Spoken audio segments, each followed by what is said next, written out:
Muy buenas tardes a todos. Bueno, mi nombre es Marta, como Ros dijo.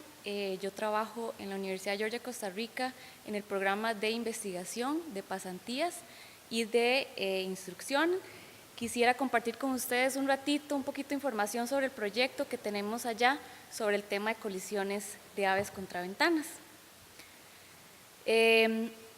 Yo inicié con este proyecto en el 2016, después de terminar un proyecto más chiquitito en la Reserva Biológica Bosque Nuboso Monteverde como parte del requisito del proyecto de bachillerato, la tesina. Después de eso ya tuve como un interés personal en seguir con el tema, entonces cuando comencé a trabajar en la Universidad de Georgia, pues decidí comenzar a tomar datos, hasta que se convirtió en un proyecto, una línea de investigación ya formal. Entonces, como primer inicio, tomamos en cuenta 3 objetivos generales como para conocer la problemática en general. Entonces, ¿qué queríamos conocer? ¿Cuáles especies estaban colisionando con las ventanas? ¿Cuántos individuos? ¿Cuántos eran adultos juveniles? ¿Cuántos eran machos? ¿Cuántos eran hembras?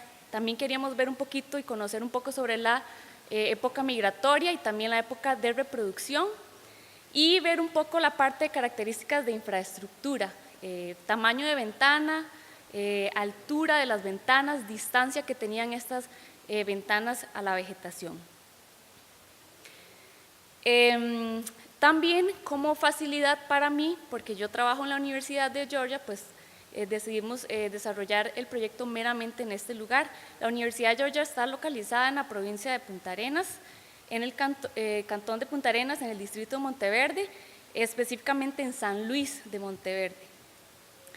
El campus tiene unas 63 hectáreas, más o menos. Estas 63 hectáreas están compartidas como un 60% es bosque secundario. Y bueno, para que sepan qué es la Universidad de Georgia, es un campus satélite de la Universidad de Georgia en Athens, en Estados Unidos. Entonces, recibimos nosotros grupos de estudiantes de Georgia y también de otras universidades de Estados Unidos. Ellos traen sus propios programas y desarrollan sus cursos ahí. Sin embargo, nosotros ofrecemos algunas actividades extracurriculares en donde se incluye lo que es observación de aves y charlas sobre aves. Entonces también es de nuestro interés el tema. Como les decía, el lugar está rodeado por bosque. En la parte más alta estamos colindando con la Reserva Biológica Bosque Nuboso Monteverde y también con el Bosque Eterno de los Niños. Entonces estamos dentro del gran bloque de la zona protectora Arenal Monteverde. Tenemos influencia de las aves también del Caribe porque estamos justo a la par de la divisoria continental. Entonces es bastante importante. El estudio se desarrolló meramente en este grupito de edificios que ustedes ven ahí. La mayoría están ubicados en un solo sector. Utilizamos solamente 10 edificios que eran los que tenían las láminas de vidrio, algunos otros no contaban con láminas de vidrio, entonces se desarrolló ahí. Como metodología lo que utilizamos fue primero una clasificación de los edificios y de las ventanas, esto con el fin de tener como un orden, algo más sistemático a la hora de recolectar toda la información de las colisiones de las aves. Entonces fuimos edificio por edificio y dimos una codificación alfanumérica para cada uno de los edificios y ventanas. Este estudio tuvo un periodo de 2 años y 4 meses, iniciando en enero del 2016 y terminando ahora recientemente en abril del 2018. Para este estudio se utilizaron 3 métodos generales. En los 3 métodos recolectamos información como la fecha, la hora en donde la ave colisionó, cuál especie, si era posible detectar el sexo o a grandes rasgos si era juvenil o adulto, en cuál edificio colisionó y tomar fotografías para poder ser identificada más fácilmente. También se recolectaron aquellas aves que murieron. ¿Por qué? Porque queríamos también tratar de utilizarlas para algunos otros estudios que se podrían dar en el futuro. El primer método que utilizamos fue la búsqueda sistematizada. La búsqueda sistematizada consiste en recorrer alrededor de los edificios 3 días consecutivos cada semana en busca de aves muertas. Lo hicimos en el periodo de la tarde, entre 3 de la tarde y 5 de la tarde, esperando que la actividad de las aves fuera más durante la mañana, entonces para tener más posibilidad de encontrar las aves en la tarde. Esta búsqueda sistematizada fue bajo un método que ya existe, un protocolo estandarizado que desarrolló el señor Hager y Cosentino en el 2014, entonces se hizo como unas modificaciones, algo mucho más sencillo, pero fue basado en este protocolo. También tuvimos observaciones sistematizadas, esto más con el fin de conocer un poquito la interacción entre el ave y la ventana. Se hizo una vez al mes por 6 días consecutivos, durante la mañana, que era el periodo en donde más actividad había. ¿Qué fue lo que hicimos? Nos sentamos enfrente de las fachadas, bueno, cada edificio, cada lado se le dio el nombre de fachada.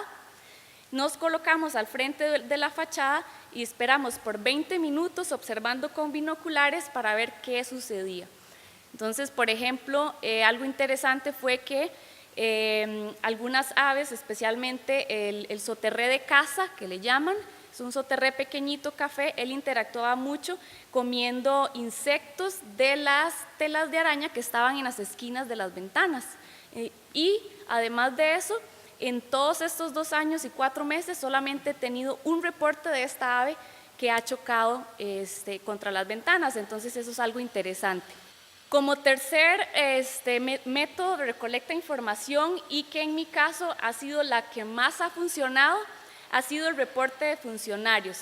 Es básicamente ciencia ciudadana, como le explicó Rose antes, es la ayuda de la gente que está a nuestro alrededor para colectar información. Entonces, ¿quiénes visitan la universidad? Estudiantes, profesores, investigadores, turistas, también van ecoturistas, y los mismos miembros del staff. Todos fueron capacitados, se les informó sobre el proyecto, se les dio charlas, se les enseñó los materiales y cómo recolectar la información para que ellos nos ayudaran. Incluso se colocaron, como se muestra ahí, un machote como una hoja de campo, y se colocaron en diferentes edificios de manera estratégica para que cuando yo no estuviera, ellos pudieran ir y anotar la información. También se les solicitó que tomaran fotografías para poder identificar las especies. Y bueno, esto a grandes rasgos, la metodología, nos han dado algunos de los resultados. Todavía no he hecho todos los análisis estadísticos, tengo que comenzar con ese proceso, pero sí les voy a mostrar algunos de los resultados preliminares. Esta es una fotografía de especies que han chocado ahí. Entonces va desde pequeños colibríes hasta aves más grandes como el tucán picoiris, el otro tucancillo verde, palomas, entre muchos otros. Entonces, por ejemplo, tuvimos más bien dentro de estos 2 años y medio casi un total de 445 reportes de aves que colisionaron contra ventanas. Estos dando un total de 21 familias diferentes y 70 especies de aves, solamente en estos 10 edificios del campus, que en realidad pienso que es un número bastante grande. Ahí vienen otros datos generales, por ejemplo, la identificación de sexo. Tenemos el dato que machos fueron 44, hembras fueron 33, y este dato no identificado 368, significa que un 83% no pude identificar si eran machos o hembras. Esto para mí es importante mencionarlo porque aquí viene uno tal vez de los contras de la ciencia ciudadana. Para mí ha sido el método que más ha servido para colectar información, pero también por la información que tiene la gente, o tal vez no conocen las especies de aves, etcétera, es muy difícil que ellos puedan dar toda la información completa. Entonces tal vez a veces pueden decir, bueno, chocó un ave aquí a esta hora, pero no sabe cuál fue el ave. Entonces al inicio parecía como más sencillo, y ya ahora viendo este resultado no es tan sencillo. También tenemos más abajo la información sobre mortalidad. Del total de reportes, 289 vivieron, y murieron solamente 135 al momento. Solamente un 5% no se pudo clasificar. Y las familias que más colisionaron contra las ventanas fueron las familias Turdide, que son todos la familia Yiguiro, los zorzales; Pípride, que son los manaquín, especialmente, bueno, allá solo tenemos una especie de manaquín que fue el que ha colisionado más; Troquílide, que son los colibríes; y Columbide, que son las palomas. Entonces, de estas 21 familias, solamente estas 4 representan el 55% del total de los reportes, entonces son bastantes. Y también tenemos la parte del estatus. Migratorias, detectamos 15 especies migratorias, en total 106 individuos, y residentes 55 especies, 241 individuos. Finalmente tenemos edad, la parte, bueno, lo que es adultos, 121 individuos, juveniles 114 y 210 no pude clasificarlas. Tratamos de hacer algunos esfuerzos para clasificar lo que era adultos y juveniles, utilizando el método de disección de aves, pero fue algo que yo aprendí ya cuando tenía más de un año de colectar la información. Y también hay algunas especies que es difícil determinar si son juveniles o si son adultos, por ejemplo las migratorias, porque muchas de ellas, las gónadas, los órganos sexuales internos se reducen cuando están migrando, entonces es muy difícil también identificarlos. En mi caso, que yo no tengo todo lo que es el expertise, ¿verdad?, en esa parte de anatomía y más lo que don Randall hace, ¿verdad? Entonces es un reto bastante grande. Luego, aquí tenemos la lista de especies. También el número que encabeza la lista fueron especies o individuos no identificados, entonces también como resultado, ¿verdad?, de toda la ayuda que nos han dado. La especie que más ha colisionado en nuestras ventanas fue el Catharus ustulatus, que es el zorzal de Soissons, que es una especie migratoria, y es una especie migratoria de bloques grandes.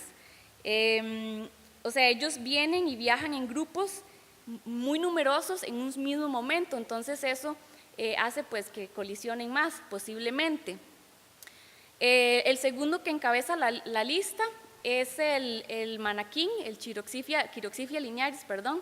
Es una especie que es bastante común ahí, es residente y por su comportamiento de interactuar mucho en el sotobosque, puede ser que esto esté afectando también, ¿verdad?, que ellos estén chocando en las ventanas.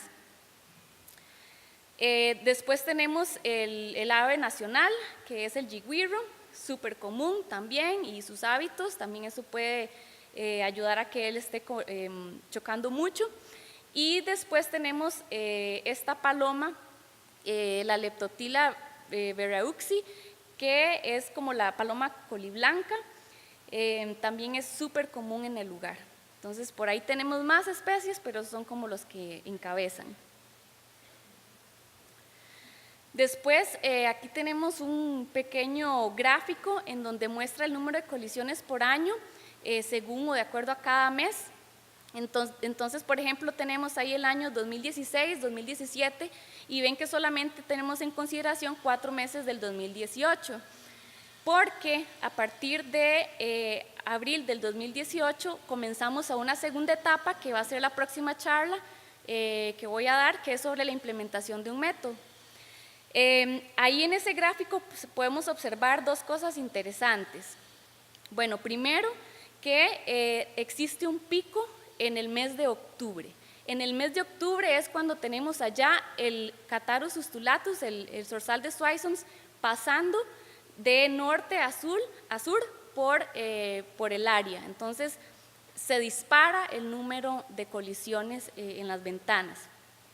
También podemos observar que en abril, por ahí marzo, abril, mayo, hay otro pequeño pico. Eso también coincide con el regreso de las aves migratorias. Y también un pequeñito pico en la parte de junio, que también coincide con la época de reproducción, donde todos esos juveniles están saliendo de sus nidos, y de hecho muchas de las aves que han chocado allá son juveniles, muchas. También podemos ver una diferencia por ejemplo, en el mes de octubre del 2017 y el 2016. Algo curioso que pasó el año pasado, durante ese mes, es por la tormenta Nate, las aves del Catharus ustulatus, del Swainson's, como que se retrasaron un poco. Entonces hubo una semana, específicamente en ese mes, que muchos Swainson's chocaron contra las ventanas. En el 2016 fue más, como que se repartieron más desde septiembre, octubre y parte de noviembre. Entonces eso podría ser, ¿verdad?, un factor que influyó. Y bueno, también tenemos ahí como el promedio de colisiones, en donde resalta, por la parte de la época migración, resalta el mes de octubre. También hicimos como un promedio de colisiones de acuerdo a la hora del día, entonces también concuerda con la actividad de las aves allá, son muy activas en la mañana, entonces entre 6 de la mañana, 10 de la mañana fue donde ocurrió la mayor cantidad de colisiones de aves. Y en este último gráfico yo quería determinar un poquito la correlación que existe entre el número de colisiones de aves y el área de la ventana.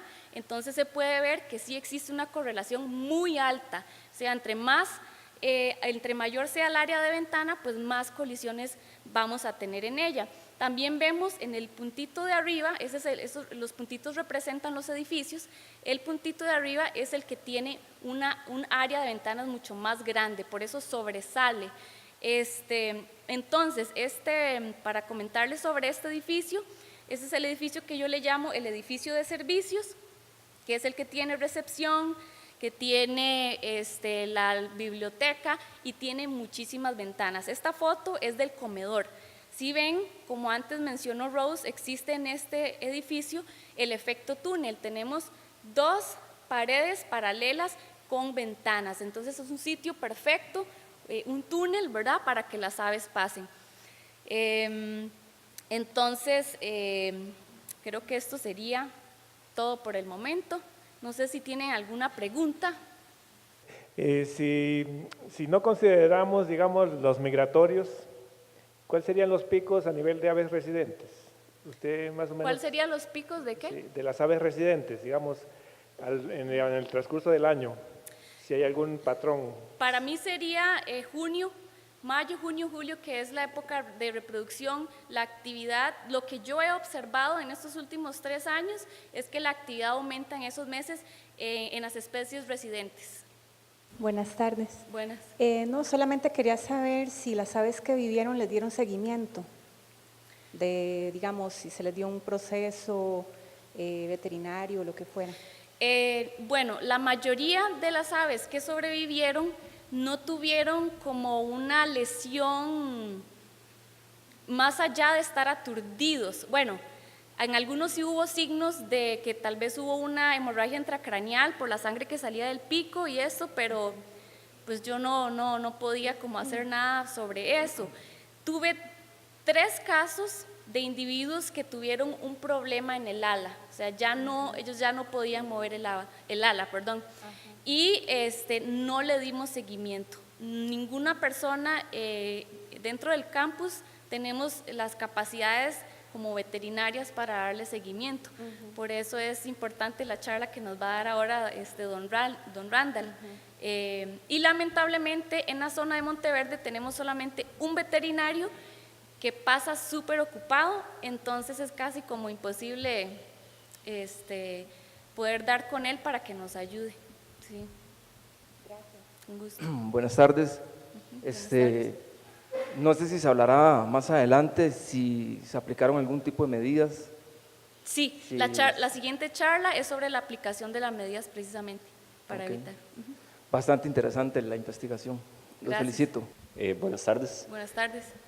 Ya, bueno, sé que dijiste que no has hecho los análisis estadísticos, pero no sé si viste alguna relación con el área de la ventana y la cantidad de colisiones Sí, o algo así. este es precisamente este gráfico. Definitivamente sí hay una correlación altamente positiva, que a mayor área de ventana, mayor número de colisiones. ¿Y hay alguna forma de saber si, digamos, la dirección a la cual donde están esas fachadas está influyendo en, Sí, en las colisiones? de hecho es algo que no lo tenía dentro de los objetivos, que estaba pensando tal vez incluir, pero necesito leer más al respecto para ver si se puede hacer como algún análisis, y a ver si no es mucha información también, porque más bien desde el inicio creo que tomé demasiadas variables en consideración, que tal vez no son tan fáciles de medir, pero sí puede ser interesante ver esa parte de la orientación de las fachadas. No, igualmente eso sería bueno a la hora de hacer tal vez un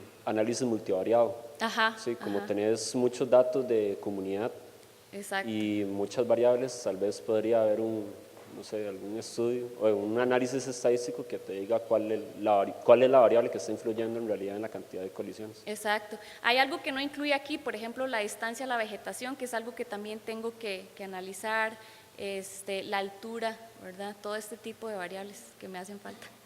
Gracias. Con gusto.